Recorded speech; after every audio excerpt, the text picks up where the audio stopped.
Sheikh Yasir Qadhi's interview with Mohammed Hijab will go down in history as one of the great turning points in the history of Islam. Muslim scholars and apologists have been spreading the myth of the perfect preservation of the Quran for decades, but Yasir Qadhi finally admitted that there are holes in the narrative. Meltdown officially started in June when Sheikh Yasir Qadhi admitted that there were holes in the narrative about how we got the Quran. But we can't understand why Dr. Qadhi was compelled to admit this and why there was such a massive backlash without understanding the background. Three things led to the interview and the meltdown. One, a few years ago, Jay Smith and Hatun Tash started bringing dozens of different Arabic Qurans to Speaker's Corner, proving that Muslims use different Qurans in different parts of the world.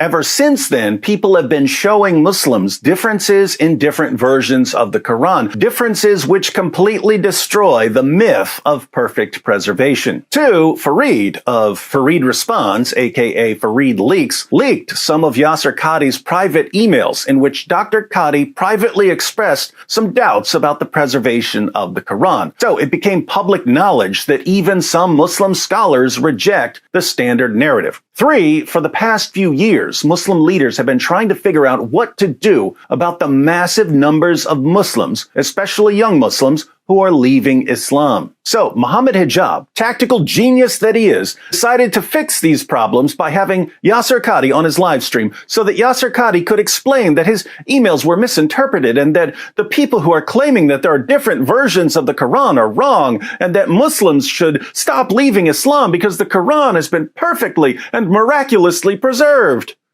Unfortunately for Hijab, the interview did not go according to plan. And it's very clear to you and to every single very advanced student and specialist that the standard narrative has holes in it. That's what I'm going to say. And I don't think it is wise to bring it up in public. Muslims immediately started complaining that Dr. Qadhi was destroying their faith in the Quran. So Hijab decided to abrogate that part of the interview. Eventually, he abrogated the entire interview, just like Allah had to abrogate entire chapters of the Quran when Muslims forgot them. Dr. Qadhi, on his channel, had to abrogate the comments section because so many Muslims were complaining that he was increasing their doubts about the Quran. Soon, Dr. Qadhi, like Hijab, had to abrogate the interview, but the damage had been done. Christian apologists started using clips of the interview to show that Muslim scholars and apologists were lying to their listeners about the Quran. Ex-Muslims started using clips of the interview. Even Muslims who don't like Yasir Qadhi started using the interview to attack him. And this has to be probably the most damaging podcast, I think, to date in regards to the Durat and the destruction it caused. He goes on to Mohammed Hijab's platform and starts giving the preservation of the Quran question. Instead of ignoring the interview or responding to it by providing some kind of evidence for the preservation of the Quran, Muslim apologists around the world decided to lose their minds. When Muslims told Mohammed Hijab that they were having doubts about the preservation of the Quran, Hijab replied by thumping his chest and screaming at them. It also ended up exposing Islamic apologetics as a whole. Discussing the topic of ahruf and kirat, Yasir Qadhi describes the process that Muslims go through when they try to reconcile their beliefs about the Quran with the reality of the Quran. So there are three stages. But the first stage that Yasir Qadhi mentions is the beginning student of knowledge. There's a stage before that, the stage of ignorance. Most Muslims don't know anything about ahruf and kirat, so they don't even know that there's something to be confused about. They've been told that there's only one Quran, perfectly preserved from the time of Muhammad, without a single difference anywhere in any manuscript of the Quran. That's the stage of total ignorance. But the beginning student of knowledge starts looking into the history of the Quran, and he finds out that the Quran was somehow revealed in 7 different ways, and that there are different versions of the Quran even today, and that Uthman burned the earliest Quran manuscripts in order to cover up the differences. How does the beginning student of knowledge react? When you're the beginning student of knowledge, you're like, what is all of this going on here? What is this mess? Now, the reaction should be, wait a minute, I've been told all my life that the Quran has been perfectly preserved right down to the letter, and now I find out that it was all a lie. I guess I can't trust the scholars and apologists who lied to me for all these years. But for some reason, that just isn't the reaction. Instead of recognizing that he's been lied to, the beginning student of knowledge goes to his scholars and apologists and asks them to explain the different ahruf and kirat and missing chapters and missing passages and textual variants. Notice, he goes to the same scholars and apologists who lied to him all his life. And what happens? When you go a little bit more, you learn to simply memorize what your teachers say and regurgitate it out. And you don't fully comprehend. So, before he began studying the evidence, the student of knowledge believed his scholars and apologists when they told him that there's only one Quran, not a single difference in any manuscript anywhere. When he finds out that they lied about that, he goes back to them anyway, and they tell him that the ahruf are just different dialects and that differences in the manuscripts today are just accents and other such nonsense. He memorizes these responses and mindlessly regurgitates them. But what happens if he digs a bit deeper, Sheikh Yasser Qadhi? When you do a deep dive is when things get very, very awkward and difficult. Things get very awkward and difficult. Why? Because he realizes that the responses he memorized from his scholars and apologists don't really work. Shocker. The people who lied to him about the perfect preservation of the Quran also lied to him about the ahruf and kirat and textual variants and so on. Now, recall the 4 stages. First, there's the ignorance stage, when you have no clue what the evidence is. You've only heard myths from your scholars and apologists. Second, there's the confusion stage, when you've been exposed to some of the evidence and you realize that you've been lied to. Third, there's the regurgitation stage, when you memorize and regurgitate what your lying scholars and apologists tell you.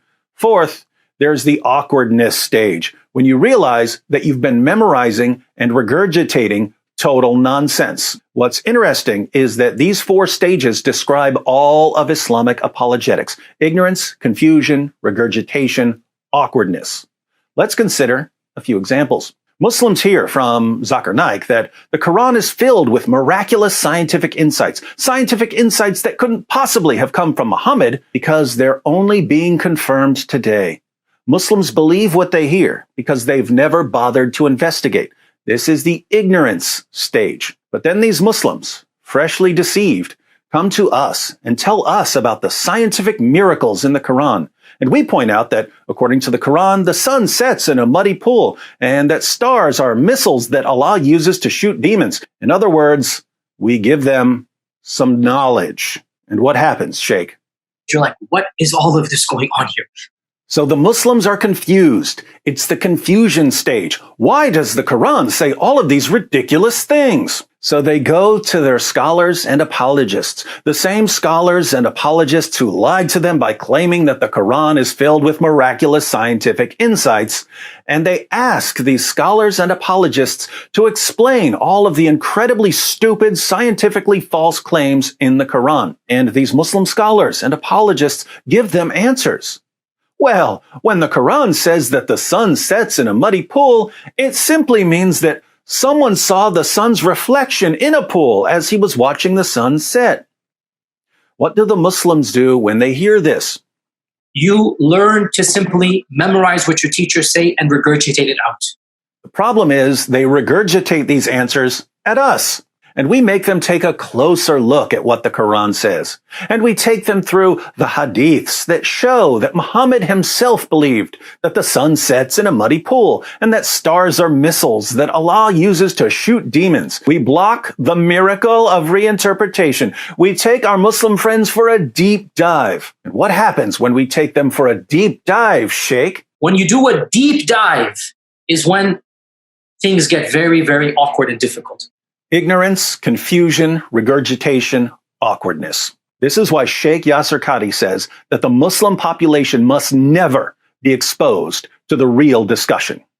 And I don't think it is wise to bring it up in public. Why didn't I say it? Because it should not be said in public. I don't want to get into that issue. Okay, fine. Why it should never be brought up in public? This is not something you discuss amongst the masses, ya akhi. It's not wise. If people never know the basic facts about Muhammad and the Quran, the lies continue unchecked. It says, for a certain number of days, but whoever among you is sick or on a journey, he shall fast a like number of days, and those who are not able to do it may affect a redemption by feeding a poor man. During your fast, during Ramadan, let's say you're sick or you're on a journey, so you miss a fast. So how do you make it up? Well, it says one of the ways you can make it up is by redeeming yourself by feeding a poor man. One reading in the majority reading, the Arabic word is miskin, which means one poor person. However, you go to Warsh and you go to other readings, it says masakin, which means poor people. So depending on which Quran you're reading, if I miss a day of fasting as a Muslim during Ramadan and I need to make it up, do I need to feed one poor person or do I need to feed multiple poor people? It depends on which Quran I'm reading. So this actually creates a legal difference in terms of how you practice the religion. So in chapter 10, verse 16, it says, say, if Allah had willed, I would not have recited it to you, nor would he have made it known to you. For I had remained among you a lifetime before it, then will you not reason. He's saying, if Allah willed, he wouldn't have made it known to you. If he willed, he would not have made it known to you. Now, let's go to some other versions. When we go to the reading of Ibn Kathir, according to Qunbal, it says, he would have made it known to you. And we can go to Al-Jalalain, we can go to a commentary to confirm. It says, say, if God willed, I would not have recited it to you, nor would he have made it known to you, nor would he have made you aware. And then it says the law of wallah, the long vowel there, la ajrakum, or negation, and is a supplement to what it preceded. A variant reading has the lam, la ajrakum, he would have made it known to you. One says he would not have made it known to you, and the other one says he would have made it known to you. So the easiest way to create a contradiction is to take a statement and then add a negation to that statement. And that's exactly what's going on here. You have a statement and you have a negation of that statement. He would have made it known to you. He would not have made it known to you. Here we have chapter 11, verse 81. So we actually have scholars that are going to comment on this verse. So we're going to be really careful with the comments that we make from our end, and we're just going to let the Muslim scholars speak about this verse. So let's just go into the verse. This is chapter 11, verse 81. And this is another one where the difference is so small. It's so subtle, but it completely changes the meaning. So it says, the angel said, O Lot, indeed we are messengers of your Lord. Therefore, they will never reach you. So set out with your family during a portion of the night, and let not any among you look back except your wife. Indeed, she will be struck by that which strikes them. Indeed, their appointment is for the morning. Is not the morning near? So we want to focus in on a specific part in the verse here.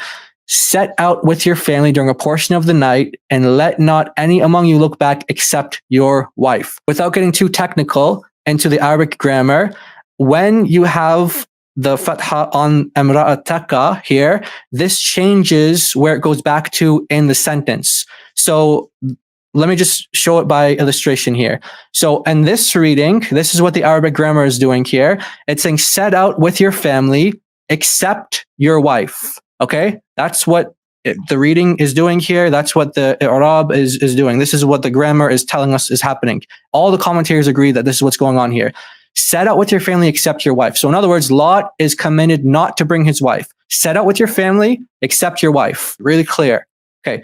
Now, in another reading, it says, Emra'a tuka with the dhamma. Now, this is really important. I'll put this on full screen. Thank you. Here we go. So now, because it has the dhamma, it changes the grammatical structure of the sentence, the syntax, sorry. It changes the syntax of the sentence, and it puts it back to another part of the sentence.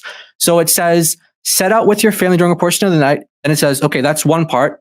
His wife's not excluded there. And then the second command is, let not any among you look back except your wife. In other words, The wife is coming with him on this reading. She's coming with him, and no one is going to look back except for her. Okay? So in one reading, she's to come with them. In another reading, she's not to come with them. Okay? These Qurans are contradictory. We have Sheikh Ashankiti in the reading of the majority of readers, other than Ibn Kathir and Abu Amr, have no issue, because the majority read, and let not any of you turn except your wife. Okay? Let not any of you turn except your wife.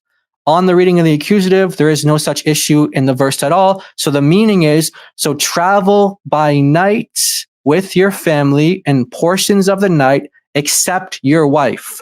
So this reading here, travel by night with your family, set out with your family by night, except your wife. Then he emphasizes here, Sheikh Shankiti emphasizes here, so do not travel with her. Leave her with the doomed ones. And then he goes on and quotes the verse, because she's a disbeliever among them. As for the reading of Abu Amr and Ibn Kathir, in the nominative case, there is a contradiction. There is a contradiction. Yep, إشكال متعارض. The word إشكال comes from the word مشكلة, which means problem, issue. متعارض, contradiction. Contradictory. Inharmonious. They're not consistent with each other. Why is there a contradiction? He says, in the verse which opposes his saying, except your wife, because his saying, except your wife, with fatha, indicates he did not travel with her. And the reading, except your wife, with the dhamma, indicates he traveled with her. So here we have a Muslim scholar admitting that these two readings present a contradiction. One of them reads, travel with your wife. The other one says, do not travel with your wife. So the question for the Muslims is, what was the command that Lot was given? What was the command that he was given? Was he commanded to travel with her or to not travel with her? The answer is, it depends on which Quran you're reading. But if these are both from God, how do you escape this contradiction?